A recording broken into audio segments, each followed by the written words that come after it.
Hello, how are you doing? No, really, how are you doing? We are in some unprecedented times, and I just want us to have a little chat. These are times when we are facing some uncertainties, and the state of everything can weigh heavy on us. So that's why I want to just have a little chat with you today about our mental health. What are some of the signs that we should be paying attention to that our mental health is under attack? Hello, everyone. I'm Pamela Marshall, Peace Ambassador and Corporate Strategist. I interviewed a doctor, a psychiatrist, who said to me, Pamela, America is not prepared to face the mental health challenges that we're under right now, and we cannot write enough prescriptions to get ourselves out of this. And when he said that, I thought, wow, this means that all of those who can help need to get to work. And that's why I want to have this conversation with you today, this little chat. There are things that can show up, like irritability. Irritability is one of those signs that can creep up on us, and we don't even know why we're being short with people, why anything can irritate us. And we've heard that we need to leave work at work, home at home, and the world outside. But in this era where so many people are working from home, those lines have been crossed with 24-hour news, with streaming of all kinds of information that we have access to. It is our responsibility. It is incumbent on us to recognize that there are some things that we need to be very aware of.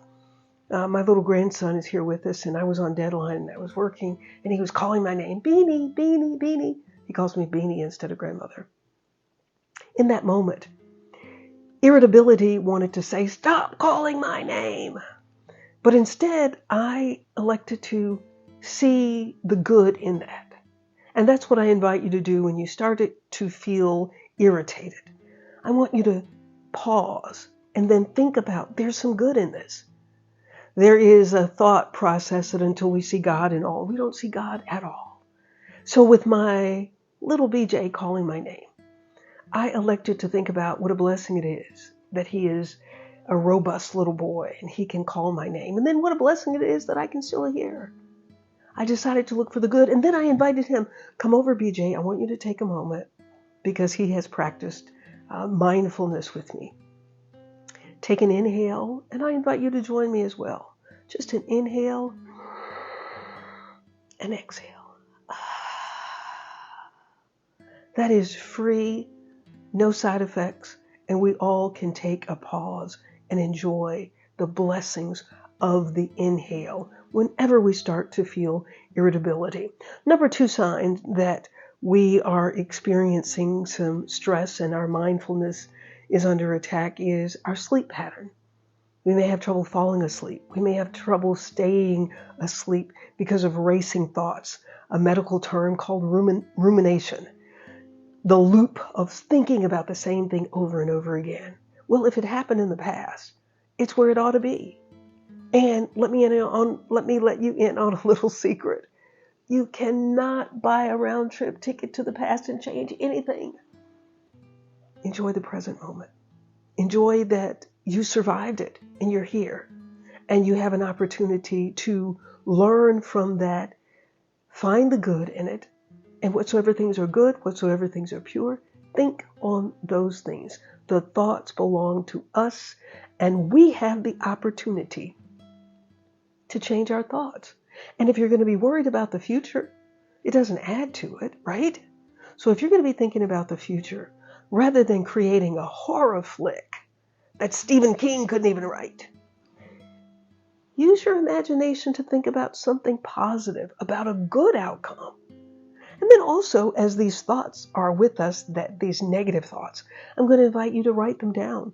You may not be journaling, but at least put them on paper so that you can see them, put them aside, so you can free your mind, so the rest, your rest, is the only thing on your agenda. The number 3 sign that our mental health may be under attack is the lack of motivation, hopelessness, Boy, have I heard a lot of people talking about that. But that's in our control as well. But you have to know that. I was with my brother when he took his last exhale. And boy, was that difficult for me. And I remember being on the sofa thinking, I understand how people get in these spaces and don't even want to come out of the house anymore. And as I sat there, I thought, well, maybe if I could just get up and get a glass of water. And I wheeled it myself up to get to the kitchen to get a glass of water. When I shared that story with a holistic practitioner, he said to me, that was the best thing you could have done.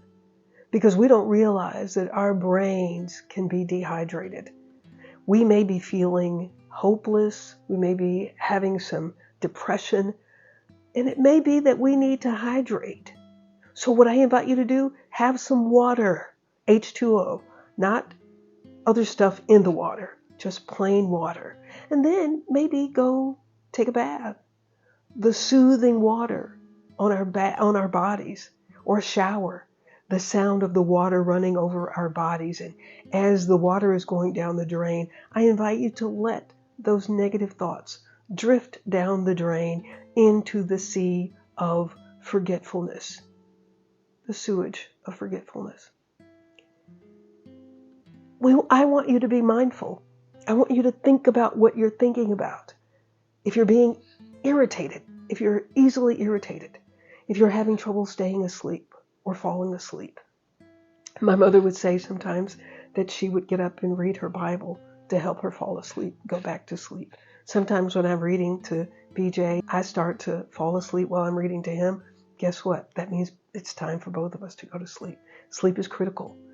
Our cells are counting on us to be in that deep realm healing sleep so our bodies can heal. Then lack of motivation. What is weighing us down? Pay attention to what we're eating. The foods that we eat can impact our mental health as well. It's been said that the brain, the gut is our second brain. So as much as we are feeling things that are happening on the inside of us, be conscientious about what we're putting in the body that can cause inflammation in the body. If your ankles are swollen, there's a good chance that you're having some brain fog as well. So pay attention to these things so that you can be in control of your thoughts and your mind so that you can enjoy the blessings of every exhale, every inhale of this journey. Now, by all means, if you need somebody to talk to, seek out a trusted friend or confidant. Or you might need to seek out professional help. But in the meantime, these are some things that I believe that can help you address the challenges of our mental health that may be under attack now. There's some things that we can't change. What we can change is what we think and how we think. So I'm going to invite you to take a pause and just enjoy this moment. If you're sitting or lying, to close your eyes and just think about your inhale. Take a long inhale and exhale.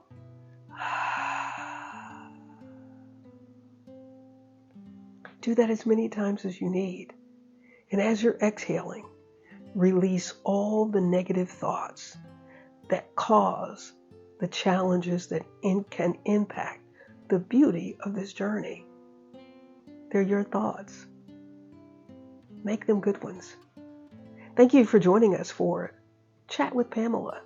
I look forward to seeing you again. Please come back, like and share, and don't forget to subscribe. I'm Pamela Marshall, the Art of Forgiveness author and Peace Ambassador. We'll see you next time.